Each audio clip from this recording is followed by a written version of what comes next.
결국 크리미는 다른 암컷 거위 한 마리가 자신의 무리 안에 들어오도록 만들었다. 그레이나 덕이처럼 싸움 한번 하지 않고 뛰어난 언변으로 치즈를 영입하는 데 성공한 것이다. 녀석은 그동안 토리와 반반이가 필요로 할 때 함께 있어주지 않고 오로지 연애만 하더니 원하던 암컷을 손에 넣었다.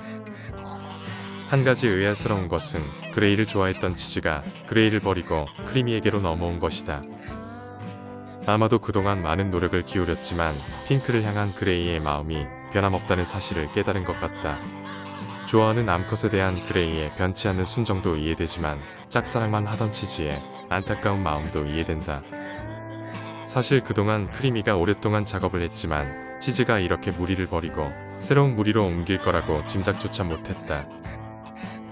이왕 이렇게 된 거 그레이를 그만 잊어버리고 크리미의 사랑을 받으며 잘 지내길 바랄 뿐이다. 그나저나 틈만 나면 싸움이나 하는 덕이와 그레이는 참으로 한심한 처지가 되었다. 서로 암컷을 더 차지하기 위해 하루에도 몇 번씩 싸우지만 결국 싸움 한 번 안 한 크리미가 암컷을 차지하고 말았으니 말이다. 문제는 크리미가 여기에 만족하지 않고 새로운 암컷에게 공을 들이고 있다는 점이다. 만약 크리미의 바람대로 암컷 4마리를 거느린 수컷이 된다면 싸움 잘하는 덕이와 그레이는 바보가 되는 셈이다. 때마침 레오 그룹 거위들이 크림 그룹 거위들의 옆으로 지나간다.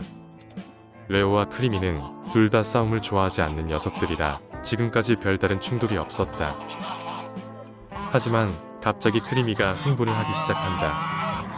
레오 그룹 거위들이 알을 낳고 있는 완두를 공격하기 시작한 것이다. 참고로 이곳은 토리가 만든 둥지인데 토리와 친하게 지내는 완두가 함께 사용하고 있다. 자세한 이유는 모르겠지만 아마도 레오 그룹 거위들이 둥지를 빼앗으려고 하고 완두는 버티는 중인 것 같다. 다른 조류들에 비해 알에 대한 소유욕이 강한 거위들은 때때로 자신이 낳은 알이 아니지만 빼앗으려고 폭력을 행사한다. 지금 완두를 공격하고 있는 거위는 수컷인 레오인데 암컷 거위들이 모두 모여 응원하고 있다. 옆에서 지켜보던 크리미는 참지 못하고 레오와 싸우기 위해 다가온다.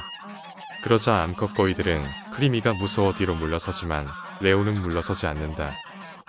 하지만 의기양양했던 크리미는 레오의 상대가 되지 못했다. 지금껏 폭력 행사를 하지 않기에 싸움을 못하는 줄 알았던 레오는 의외로 강한 존재였던 것이다. 레오는 승리의 함성을 지르고 암컷 거위들은 레오의 승리를 축하해준다.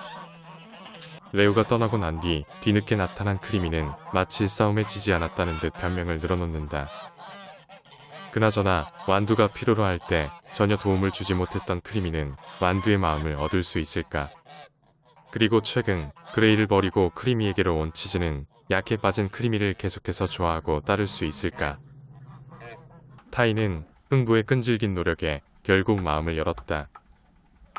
흥부는 그동안 다른 암탉들을 대할 때와는 달리 캔디와 타이의 마음을 얻기 위해 닭장을 옮기고 밤마다 옆에서 잠을 자며 공을 들였다. 한 달 넘게 구애를 한 결과 타이가 흥부의 진심을 알아주고 받아준 것이다. 하지만 캔디는 여전히 마음의 문을 열지 않고 있다. 녀석은 계속 선반 위에 머물며 흥부를 만나주지 않는 것이다. 과연 흥부는 캔디의 마음까지 얻어 이곳에서 제2의 삶을 살 수 있을까?